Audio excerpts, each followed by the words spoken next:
Tonight, budget cutbacks have caught up with Spokane's juvenile justice system. Officials there are warning a lack of staff could lead to more violence behind bars. During the last year, detention services lost 14 positions, and that's also hurting the county's ability to rehabilitate teenage offenders before they pursue a lifetime of crime. And that's where KXLY4's Jeff Humphrey joins us live. Jeff, juvenile court administrators are asking commissioners for a boost in funding before it's too late. And Dave, the detention staff is really struggling to keep up with an increase in the number of kids locked up inside. Some of them just too dangerous to be out in our community, but others in a position to salvage their young lives through some of the services offered here.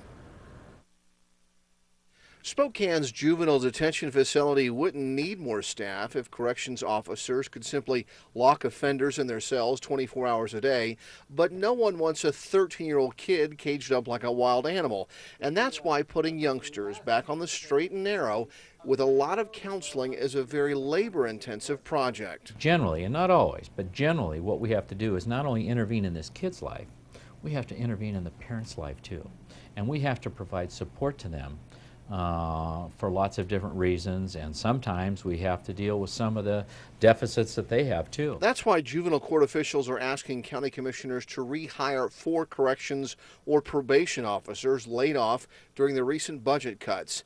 They also want funding for a new control booth because this 30-year-old system is no longer reliably opening and closing security doors on the detention facility. We're concerned that we have enough people to monitor all these kids, because we're worried not only about the safety of our staff, but the safety of the other kids that we have down there too. Court officials don't expect to get back all of the $1.5 million slashed from their budget since last year, but they warn not spending money on these troubled teens now will cost the community twice as much if they pursue a life of crime as adults. It's much more expensive to keep kids in detention, much more expensive, than to do these alternative methodologies of dealing with the children.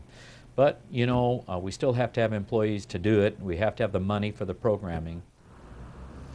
You know, the cost of that new control booth is about $200,000, but the county may be able to recoup some of that money if the latest in detention technology requires fewer people to operate it.